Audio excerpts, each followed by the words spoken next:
Hai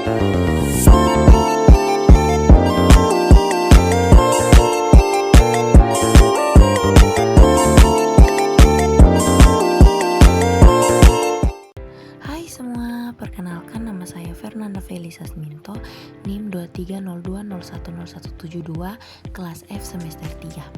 Di video kali ini saya akan menjelaskan tentang cara-cara penyelesaian sengketa internasional secara damai.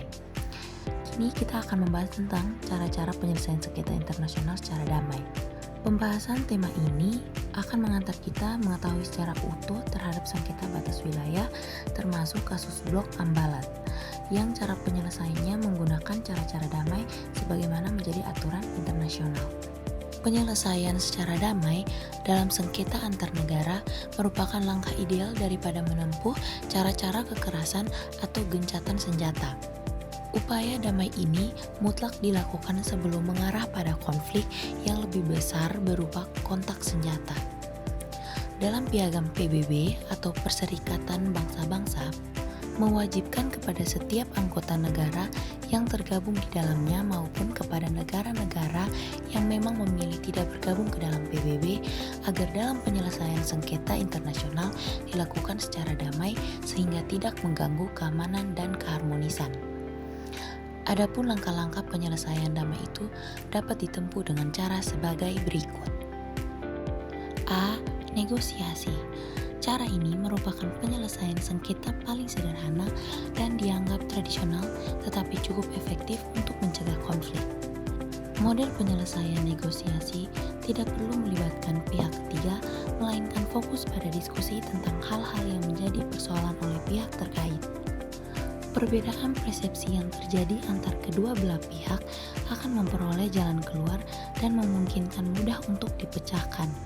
Namun demikian, jika salah satu pihak menolak cara negosiasi ini akan mengalami jalan buntu. B. Mediasi dan jasa-jasa baik. Mediasi tidak jauh beda dengan negosiasi, hanya saja yang membedakannya pada pelibatan pihak ketiga yang bertindak sebagai perantara untuk mencapai kesepakatan. Komunikasi bagi pihak ketiga itu disebut sebagai good offices. Pihak ketiga yang menjadi mediator tentu dipersepsikan oleh kedua belah pihak sebagai orang yang secara aktif terlibat dalam usaha-usaha mencari solusi yang tepat agar memperoleh kesepakatan antar pihak-pihak yang bersengketa. Mediasi bisa terlaksanakan jika pihak yang bersengketa bersepakat dalam pencarian solusi perlu melibatkan pihak ketiga dan menerima syarat-syarat tertentu yang diberikan oleh pihak yang bersengketa. C. Konsiliasi. Konsiliasi memiliki dua arti. Yang pertama, yaitu suatu metode dalam proses penyelesaian sengketa yang diselesaikan secara damai dengan dibantu melalui perantara negara lain atau badan penyelidikan dan komite tertentu yang dinilai tidak berpihak kepada salah satu yang bersengketa. Yang kedua, yaitu suatu metode penyelesaian konflik yang dilakukan dengan cara menyerahkannya kepada sebuah komite untuk membuat semacam laporan investigasi dan memuat usul penyelesaian kepada pihak yang bertikai. D. Penyelidikan.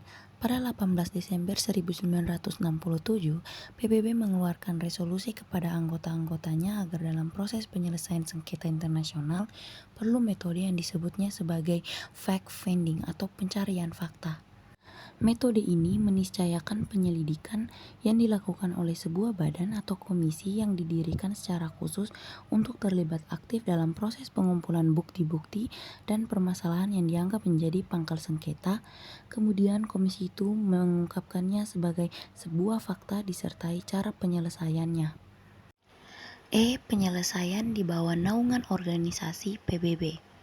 Dalam pasal 1 Piagam PBB yang diantar tujuannya adalah memelihara perdamaian dan keamanan internasional, erat hubungannya dengan upaya penyelesaian sengketa antara negara secara damai. PBB memiliki lembaga internasional Court of Justice atau ICJ yang memberikan peran penting dalam proses penyelesaian sengketa antar negara melalui Dewan Keamanan atau biasa disingkat DK.